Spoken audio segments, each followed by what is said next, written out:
Was this man hoarding humans?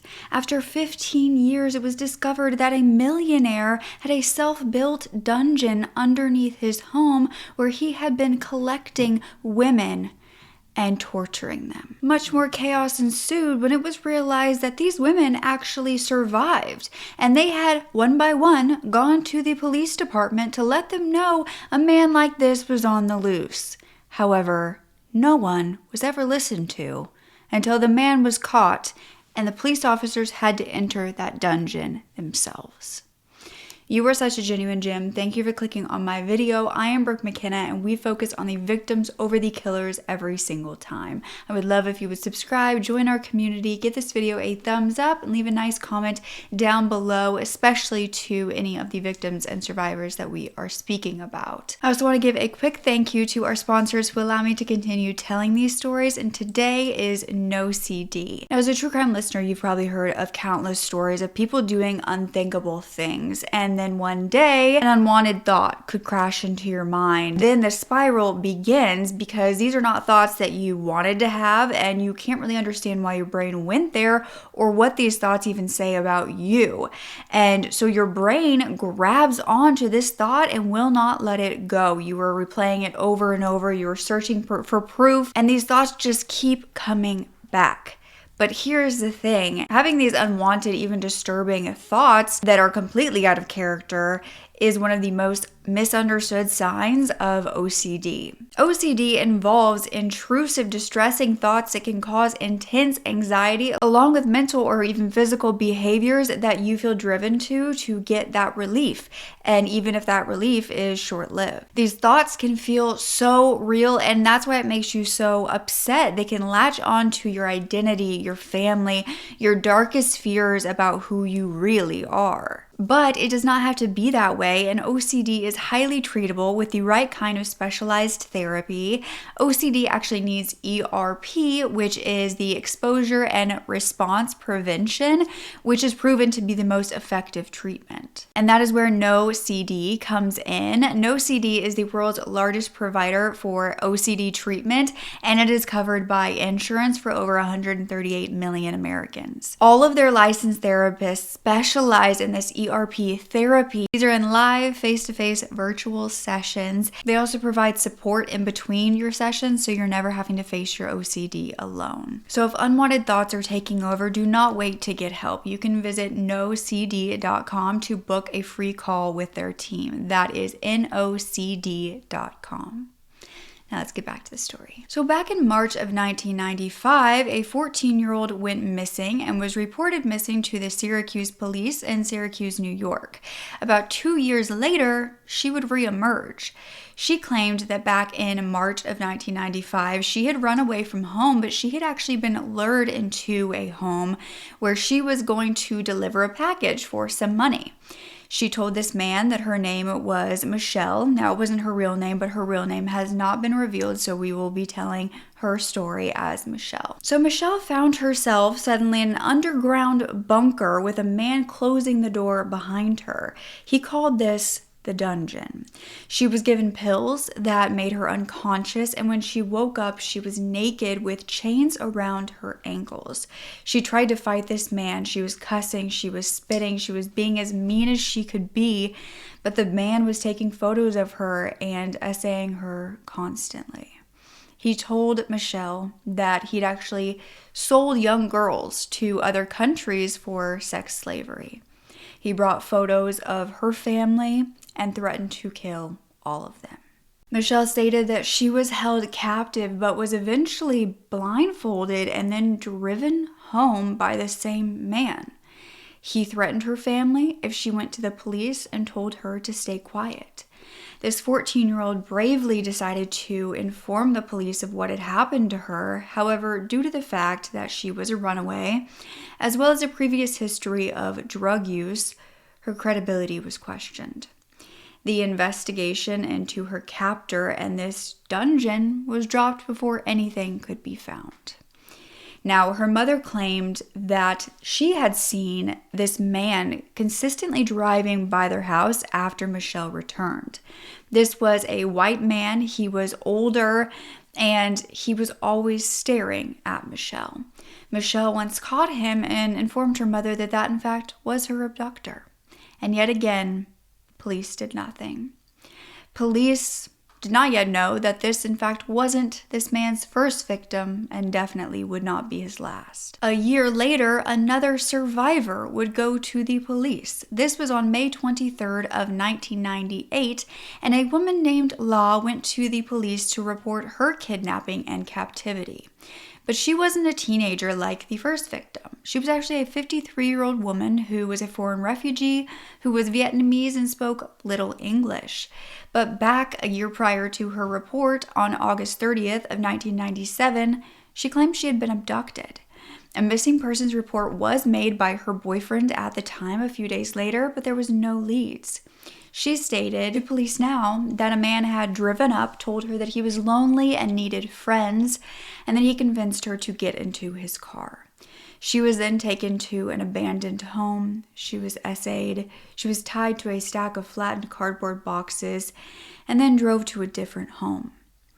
There, she was held captive in a dungeon-like room and essayed daily, while also forced to do anything she was told, including menial tasks around the house. She remembered concrete walls, a tub with a garden hose where she was only allowed to bathe about once a week with ice-cold water.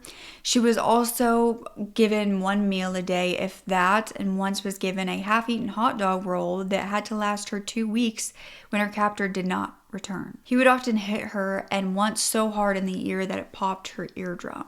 She was still unable to hear. She was forced to sort through these piles of screws and nails in the dim light of this dungeon, and so she was really unable to see, especially without her glasses. Law said that her captor then made her glasses. It was really bottle caps with holes punched in the center and a long string for her to wear it. Law said she thought that if she was nice to this man, he would eventually let her go. She would tell him often that he was this nice man, but he would respond by chaining up her ankles. He also placed a life-sized plastic human skeleton next to her while she slept. After 9 months of being held against her will on May 23rd of 1998, Law was blindfolded, driven to a Greyhound bus station, and given $50 by her captor. When she went to the police, this survivor did not believe the police believed her. The Onondaga County Sheriff's Department would take her statement. Law would tell them that she was actually in a shed by Rochester with a white man who was about 45 years old, about 5'8", heavy build, with a circular birthmark on his forehead. Again, they did not believe Law. Michelle, at this time, the first victim, would actually go to the New York Post and would say that the cops screamed at her when she gave her statement, pounding on the table with her fists, claiming she was making up a story. She stated that one detective told her, usually if someone gets kidnapped, they don't come home alive. And nothing was done to find their captor. 3 years after Law's release, on May 11th of 2001, another woman would go missing. 26-year-old Jennifer was out and about in downtown Syracuse, walking to a friend's home after one of her shifts at the Outback Steakhouse. She vanished. Her family could not locate her anywhere. She had 2 small children at home. But 7 days missing, her family were out searching for her body. They were working with the news, who were following the case closely, but they could not locate her. And the Onondaga County Sheriff told the media that they had helicopters searching the neighborhood where she was last seen, but they were not finding her. Now, a letter eventually came to Jennifer's family, allegedly written by Jennifer, that stated she was alive, but in a drug rehabilitation clinic. After about 2 months of being a missing woman and being held captive, on July 7th of 2001, Jennifer would escape. Jennifer would tell police that the day that she went missing, she was downtown, she was under the influence of LSD, and a man offered her a ride home while it was raining. She accepted this, but was taken back to his bunker. She was essayed daily, and anytime she resisted, the man would burn her with cigars. A week into captivity, she watched on the TV while her family searched for her with the news. She explained that she slept on this moldy milk crate bed and was locked about 15 feet underground. She remembered there were words on the walls, and one wall said "Wall of Thugs." She said that while she was in captivity, she began thinking of ways to kill her captor, but she also feared that if she killed him, no one would be able to find her because he would lock the door behind her when he entered. She also feared what was on the other side of the door. She was given 1 meal a day. She had to pee in a bucket. This man controlled everything. He also began to tell her that he was a part of an underground slavery syndicate and that the police were involved. When Jennifer asked to write to her parents, he told her that she could, but she had to say that she was at a drug rehabilitation clinic and was fine. You could hear the doors clanging. I thought I was going to die.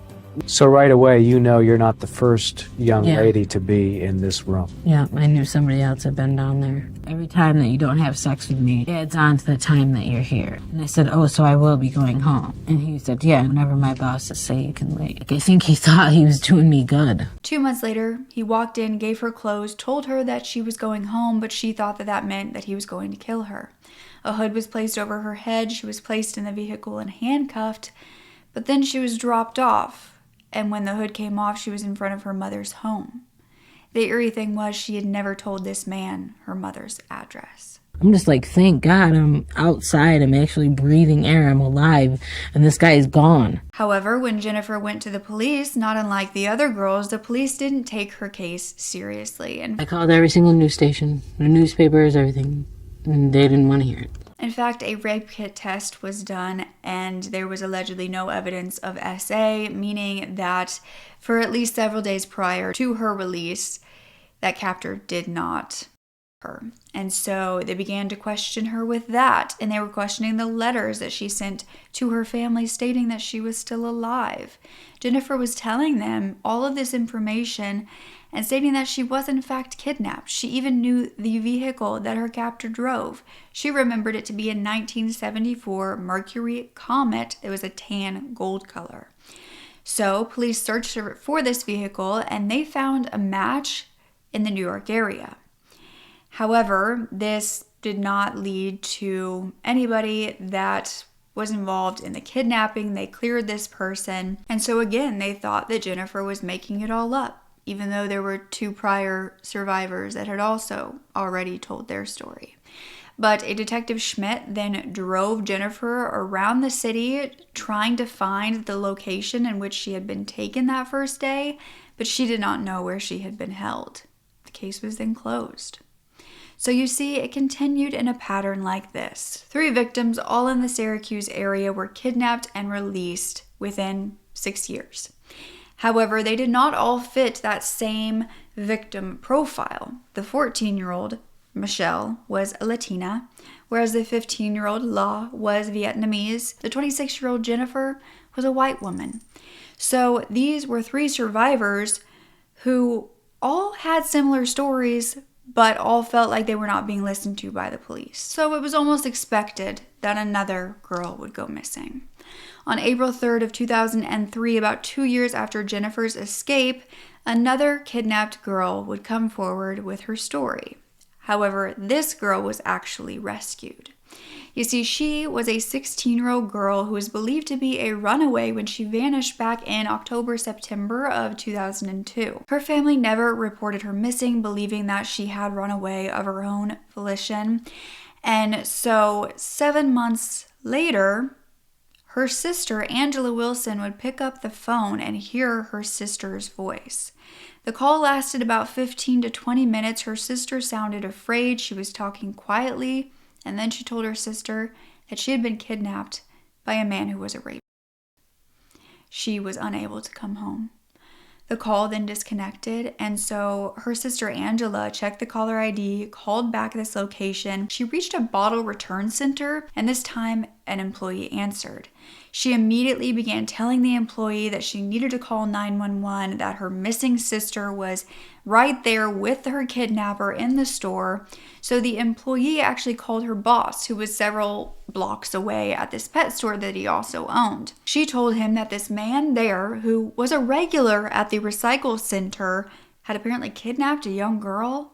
So this man, who knew who this man was, allegedly knew that he was going to come to the pet store next, so they waited for this man to come with this young woman, and the boss ended up seeing both of them enter the store, and he immediately called the police and got the license plate as they left. 4 days later, on April 7th of 2003, the Syracuse police tracked this man to a Dodge dealership. He was surrounded by police and arrested, and the teenager ran to a police vehicle. What was he driving? A 1975 Mercury Comet. This may sound familiar because survivor Jennifer had told police that her abductor drove a Mercury Comet. However, she had been off by a year, and the police did not broaden their search when looking for this vehicle, even though they knew this information was coming from a traumatized survivor who may have not remembered perfectly. The license plate had also been run through police computers dozens of times prior to his arrest in at least 70 different dates. Now, while this man was under arrest, he was pleading not guilty, stating that his relationship with the 16-year-old that he had just been located with was consensual, and that he didn't know that she was a minor. He stated that they were just having fun together. The officer who had driven this man to the police department stated that he just kept talking. The man said that the 16-year-old moved into his house. They lived together, the two of them and his dog, and he nicknamed her Micah. He was saying that he really liked the young woman. They had a lot in common. The only thing they didn't have in common was that she didn't like blue cheese. He stated that they would often go out with each other to walk the dog, to sing karaoke, to dance, and when they got out on the dance floor, everybody would start giving him high fives. When asked how old he thought that this young woman was, he stated she was 18 and he was planning her 19th birthday party for the next month. He said he didn't have any intentions to marry her, however, and did not expect the relationship to last more than a few years because he figured she would want someone her own age eventually, and that was okay. He then asked the officer, "Is this a problem that I'm so much older than her? I'd like to get this straightened out so I can come home. I'd like to be with her tonight, if possible." The 16-year-old, only known by the last name of Wilson, was rescued. She was found to be an African American. She had been kidnapped for 7 months by the point of her rescue, and the survivor claimed that towards the end of her captivity, she began to get this man to trust her. He would take her outside of the house, first to a local karaoke bar and then to that bottle return center where she called for help twice. You see, the 16-year-old had come up with a plan on how to escape, and she was going to become his friend. It began working. He was letting her use a real bathroom at the house and accompany him on the outings. The karaoke bar manager remembered seeing them. They stuck out like a sore thumb because it was obvious they were not a couple or shouldn't be. While it was strange, no one guessed that she was a prisoner, even though this man stayed by her side the entire time. But this 16-year-old was the reason that this serial kidnapper and rapist had been caught. We got there, and he was telling me that I was stuck there. And so after a while, I went along with it, and I came up with a plan to myself. And I was also afraid that he was going to sell me. Well, he told me that the people who he was working for, that they were selling girls overseas and, you know, getting billions of dollars for them. And they were selling them overseas, putting them on water, send them to a house, you know, that's probably in the middle of the water. Oh, okay. And he said that I will never make my way back across the water to get to, you know, come back to Syracuse. He took me to the mall a couple times. Now, when you were walking with him in the mall, you were walking freely? Did you feel like running anywhere or yelling or screaming or anything? I did. And I thought back to the paper that he showed me. The paper? Yes. What's the paper? The paper that had my family members' names on it. So you were in fear for their lives? Yeah. Yeah. That's when I spoke to her, yeah. What was your feeling the day that the police came and found you with... It was a big relief. Yeah. My heart dropped, and I broke down crying. I would tell him he is a low-life son of a gun. So police went to search this home outside of Syracuse in DeWitt, New York at 7070 Highbridge Road, where they would first discover a 10-foot high cross with a replica of a human head at the top. Inside was a cluttered home with 13,000 empty beer and soda bottles. There were also newspapers, magazines, and receipts filling the home. Every door had a lock, and every inch of the space was taken up with items. It was obviously a hoarder's home. But when they went into the basement, police would find a bunker, hidden behind a storage shelf through a steel door that led to another locked door with entry to the bunker. They would have to crawl on their hands and their knees to get through this 7-foot tunnel opening in the cellar. Inside, the bunker was 8 feet high, 24 feet long, and 12 feet wide. On the wall were the words, "Wall of Thugs," just exactly what Jennifer had described 3 years prior. There were old furnishings such as a mattress with this crude wooden bed. There was a microwave, a fridge, a small dirty tub, a portable hospital toilet chair, several buckets, a clock radio, and a lamp. The room smelled stale and moldy, and on one of the walls there was this giant green peace sign. There was also religious phrases. Officers began realizing that maybe they shouldn't have shut down every survivor that had come to them over the last 6 years. Inside the residence, there were also recordings and photos of other women as well. They were chained to a wall. There were diaries written by victims recording details of their captivity, including being essayed. There were also a series of calendars covering a 15-year time span. These were marked with code letters SBT. It was decoded to mean S for essay, B for bathed, and T for brushing their teeth. Now, Sheriff Kevin Walsh told the press at this point that their biggest fear was that they didn't know how many women he had actually taken over the years. They believed some might have died down there, some might have taken their own lives.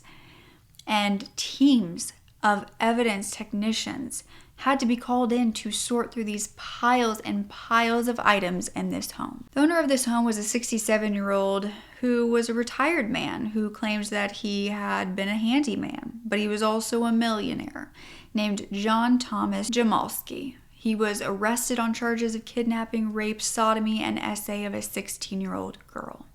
John Thomas was born in the DeWitt area on May 9th of 1935.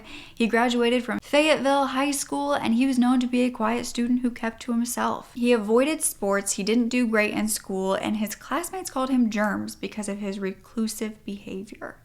He then married a woman about 6 years after high school named Dorothy. She was a teacher, and he was working at a grocery store.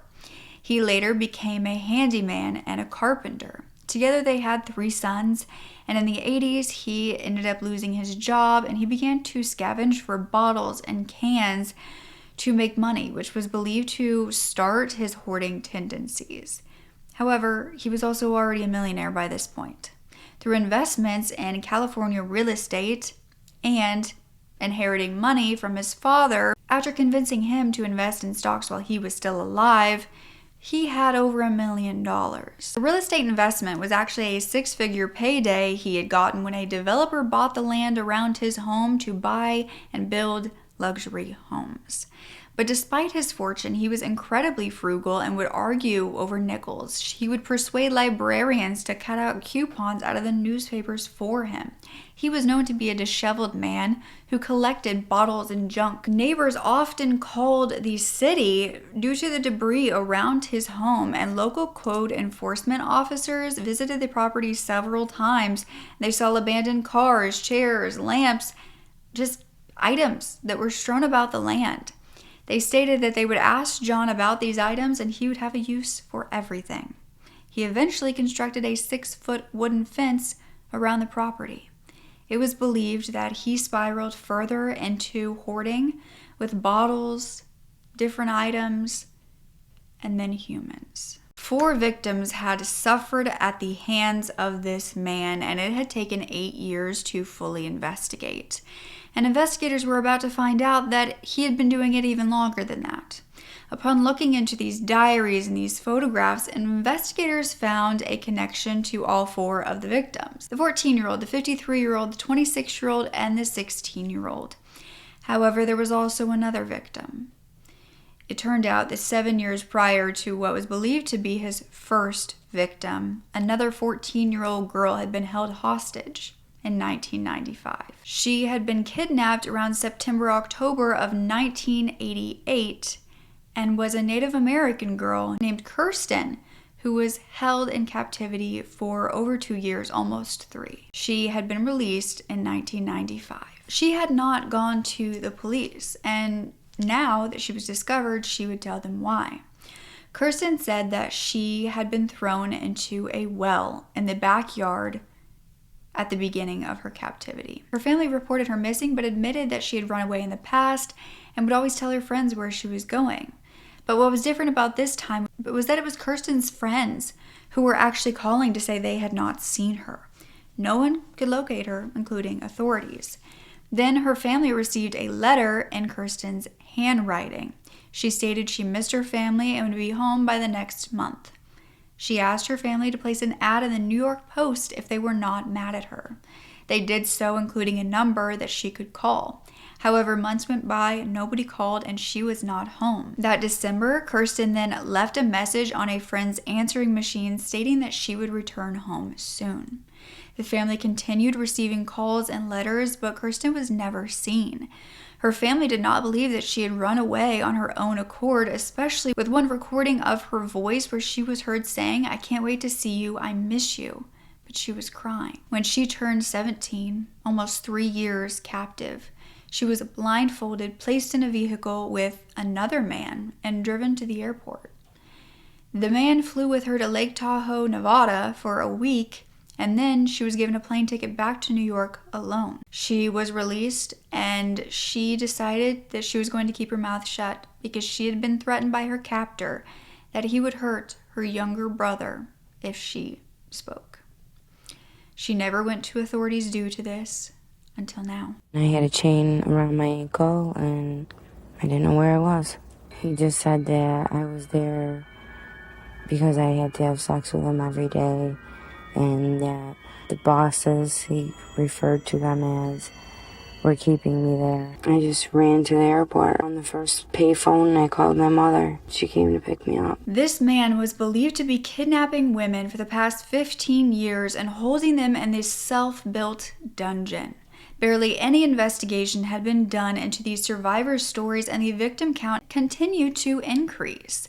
But John Thomas continued to claim that his victims were his buddies, and he chained them up only a tiny little and saw himself as a tremendous influence on them. He never considered anybody a kidnap victim, but he did describe himself as a little crazy. He said that he was concerned about how he was being portrayed in the media because he was not an evil man, that he was the nicest little boy you could ever think of. John then gave an interview to Dateline. Anything that they wanted, except leaving at certain times, was there. I never hurt anyone, physically. Chaining them up and keeping them in that room isn't hurting somebody? People wear ankle bracelets all day long. It's not jewelry, John. Come on. You chained them to the floor. Okay. It didn't hurt them. A half an hour or an hour after I took them off, they were fine. John admitted that he did do some things wrong with his first victim, but that she would have wound up dead someplace else if she didn't spend time with him. 22 days after his arrest, the Syracuse police announced that the underground dungeon may have been active since the 1980s, where he would lure victims into his car and bring them back home, where he would chain them up in this 2-bedroom bunker underneath his backyard. Police were actually seeking additional victims and released his photo in order to coax other victims to come forward. It was believed that while being assaulted, these girls were also starved and barely kept alive while living in disgusting conditions. He would chain them up and he would videotape his abuse. Investigators would learn from John Thomas that he had lost his job in the 80s, and he was also having an open affair with a teenager. He had brought her to family functions with his wife. He then began looking for other teenagers. He had taken the real first victim, the 14-year-old, to his mother's home first, to essay her, and decided to keep her in the abandoned well. He said that because he was not asking for ransom, he did not believe what he was doing was illegal. But she was chained up and forced to have sex for 2 years, and also forced to keep a written record of each sexual encounter. He tried to make it seem as though the two were in a relationship, and he then built the dungeon, a 12 by 24 foot bunker, as an upgrade for her, equipped with a pipe for fresh air.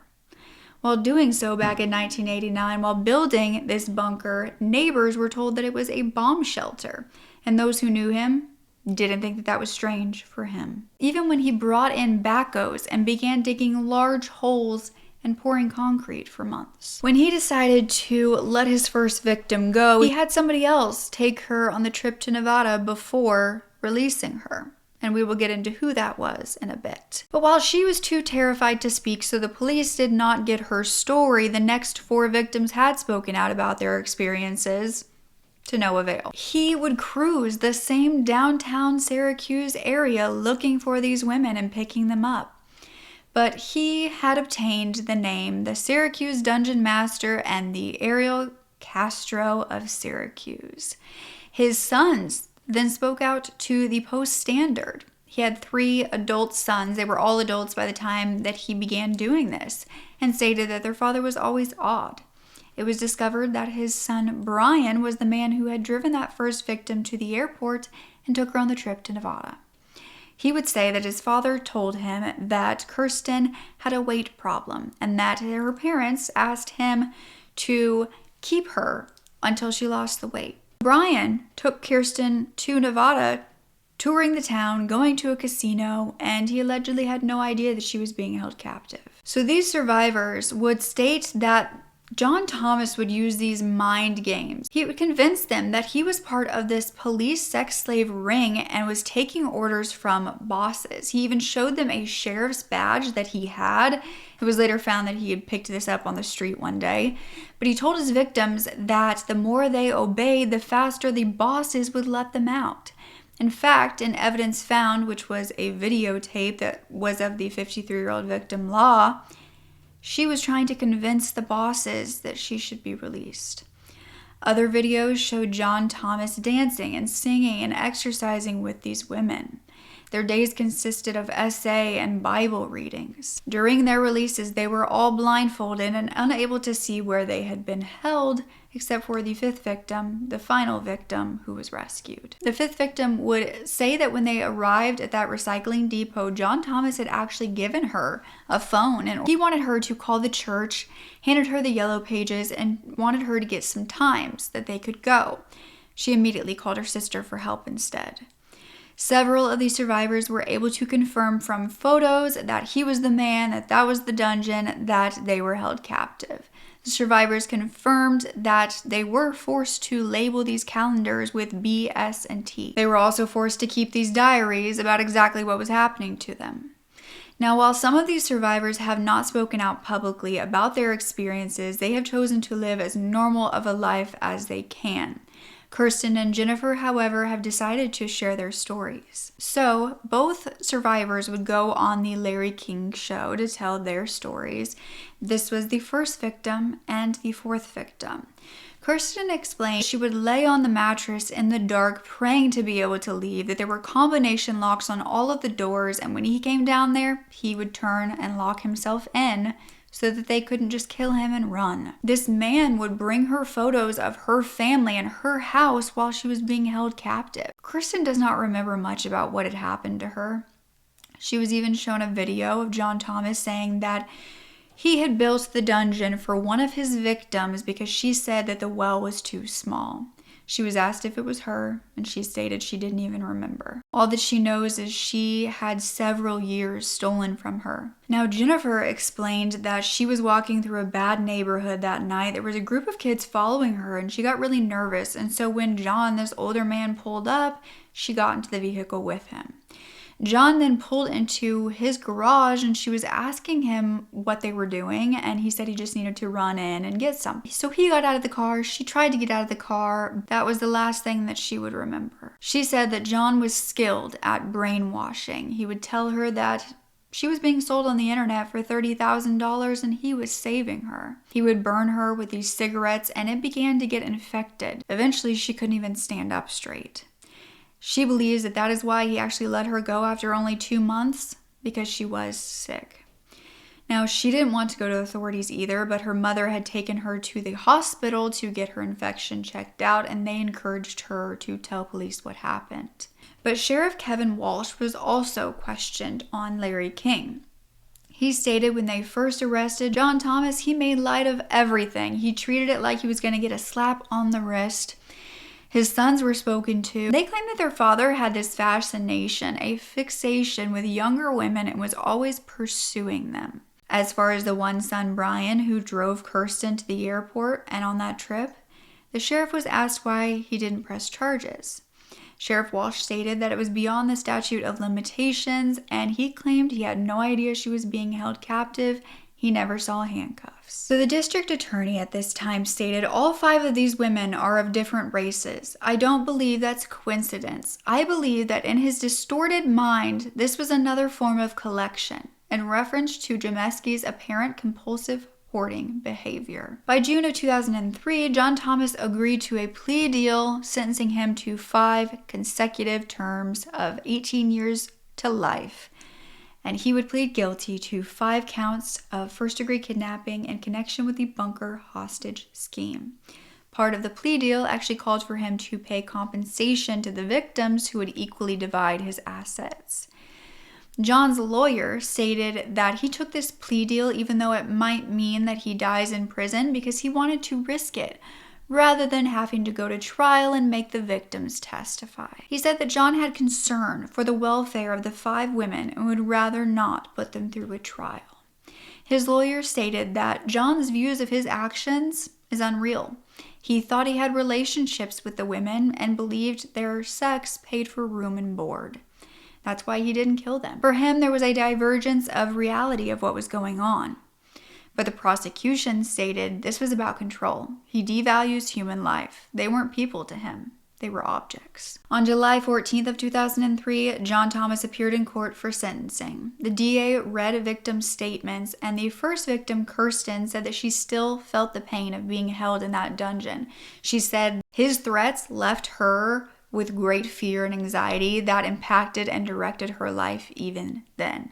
She said, I am haunted every moment, even in sleep, by the thought of my moments with Mr. Jamelske. The cold, dampness, darkness, and loneliness. I will never forget the constant hunger, thirst, and fatigue. The thought of death, I cannot speak of the terrible things he did to my body and made me do to him. When I think of the things that I had to do just to stay alive, I cannot believe I am still here. The judge, Anthony Aioli, said, you are a sick coward, you are an evil man, you are a kidnapper and a rapist. Your reign of terror is over. He was sentenced to 18 years to life. He was then allowed to speak to the court, and he whimpered. I'm just truly sorry for what I did. I've had a lot of time to think about it. And I'm just very sorry for what I did and for how it's affected everyone. And God bless all of them, referring to his victims. However, it would later be found out that his lawyers actually stopped him from going on to what he wanted to say in that statement, and he was planning on telling the victims that they were all liars. The dungeon was demolished soon after his conviction, and then in 2005, Jameske's home was being sold, and the last victim's brother was actually able to purchase it and give his sister closure. In a prison interview with John Thomas, he stated he should not be punished for what he did and thought that he would at most spend a few days in jail. He said that his lawyers had to spend several days making it clear to him that what he did was kidnapping. He said he was a pretty nice guy. And while he appeared to be very delusional in these interviews, and ever since he was arrested, he was tested and found to be competent to stand trial. He stated that back in 1988, his wife Dorothy fell ill. The same year, he went to get his alleged first victim. He said once his wife was sick, he needed sex and started to look elsewhere. His wife actually passed away in 1999, shortly before he kidnapped the 4th victim. In 2015, the 4th victim, Jennifer, spoke out to WIBX First News. The cops didn't end up believing me. They said it was too much like Silence of the Lambs. So for 2 years I went, and he was free, and, he actually used to call me at my jobs and stuff, and I ended up quitting working because, Like, he would, for the 2 years that before he got caught, he was, like, still calling me and wow. stuff. Yeah, so when he got caught, it was a huge relief. I found out afterwards that he had recordings that he would play to make me think that there was somebody else. How cocky and pompous you must be to be able to think that you can release somebody and, you know, no one's going to believe you and they're not going to say anything. But he was right in your case. Yes, he was. And it made me think that he was working with the police.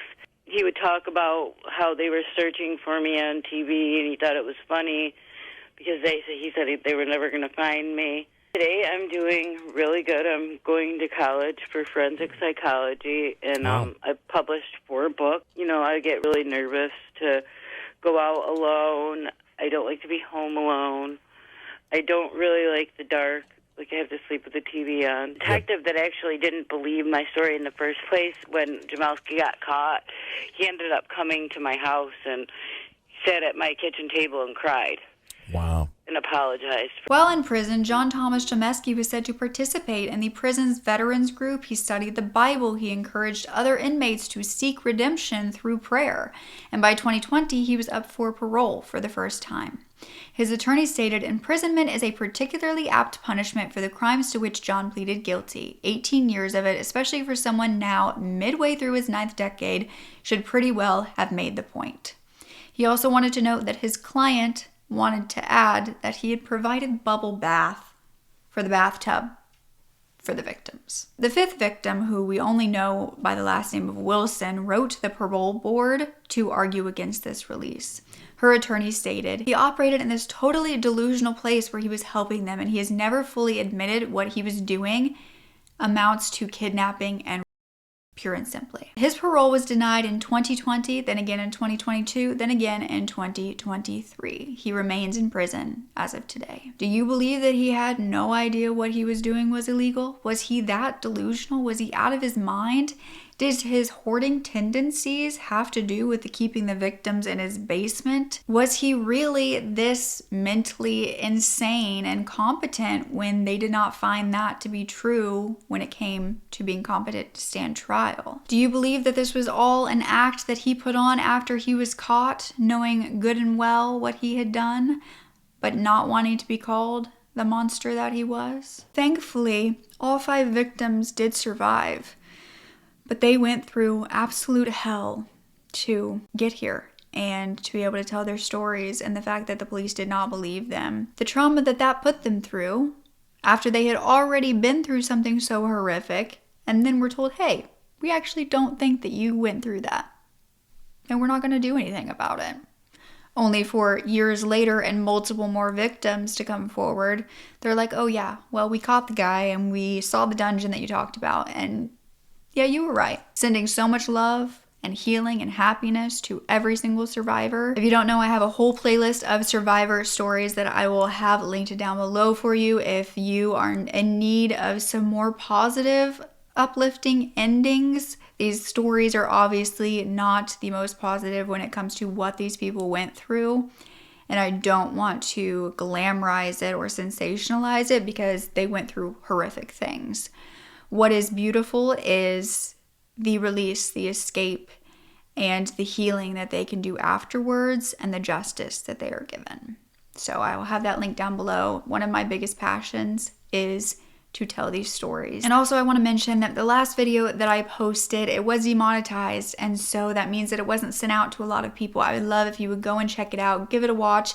Even though I'm not being paid, I still want that story to be told. I think it is one that needs to be told. After 30 years, there was a confession in the murder and the kidnapping of Morgan Violi. And that person who confessed was actually an inmate and had been since before the murder. So I dive into how all of that is even possible. So I have that linked down below as well. Oh, and I also have a second channel where I have been doing a lot of vlogs. I've been doing thrifting. I'm going to do book content. It's called Brooke Unscripted. I will have it linked. It is on YouTube. I also have a TikTok under Brooke Unscripted as well if you want a more personal side to me. But don't forget to speak up. Your voice is powerful enough, and I love you to absolute pieces. Okay, bye.